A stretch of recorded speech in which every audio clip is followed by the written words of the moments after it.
नाराजगी क्यों है आप? ये कौन है? किनका नाम ले रहे हो आप? कौन है ये?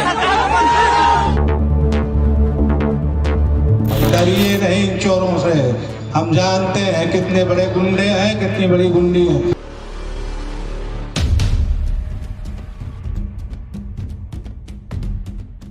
उत्तर प्रदेश की सियासत में एक अहम नाम रघुराज प्रताप सिंह उर्फ राजा भैया का है।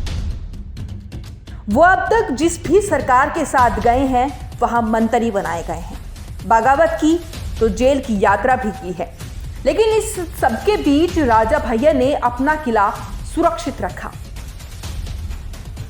आज उत्तर प्रदेश विधानसभा चुनाव 2022 की शाब्दिक यात्रा में राजा भैया के राजनीतिक किले कुंडा विधानसभा सीट की बात करते हैं।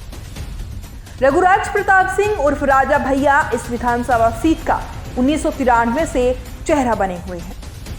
उन्होंने इस सीट पर 1993 में पहला चुनाव निर्दलीय लड़ा था, जिसमें वो सफल रहे और अब इस विधानसभा चुनाव में भी उन पर सबकी नजरें हैं।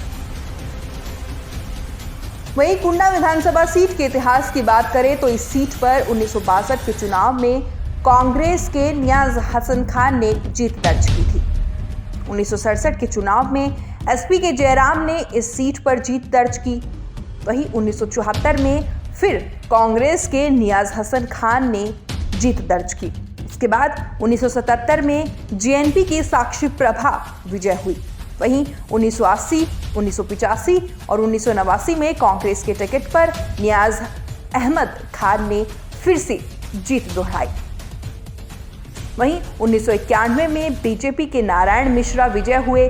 इसके बाद 1993 में रघुराज प्रताप सिंह उर्फ राजा भैया ने बतौर निर्दलीय उम्मीदवार कुंडा से चुनाव जीता। इसके बाद वो 1996, 2002, 2007, 2012 और 2017 के चुनाव में लगातार इस सीट से विधायक निर्वाचित होते आ रही हैं। 7वीं बार जीत दर्ज करने के लिए राजा भैया अब मैदान में हैं। कुंडा विधानसभा और राजा भैया 1993 से एक दूसरे के पूरक बने हुए हैं।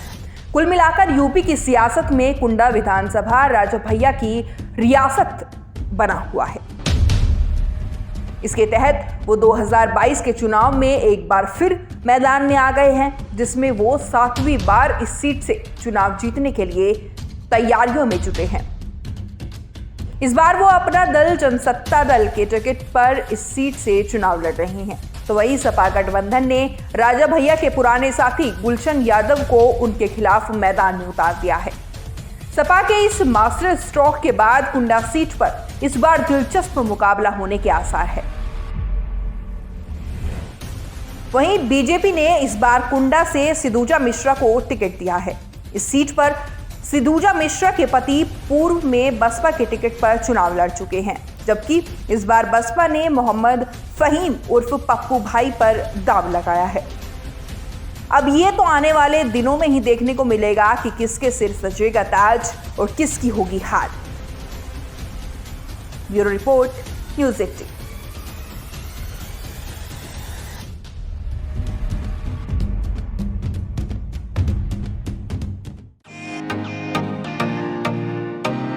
फेसबुक और यूट्यूब के बाद अब आपका पसंदीदा चैनल न्यूज़ 18 डेली हंट पर भी फॉलो करें।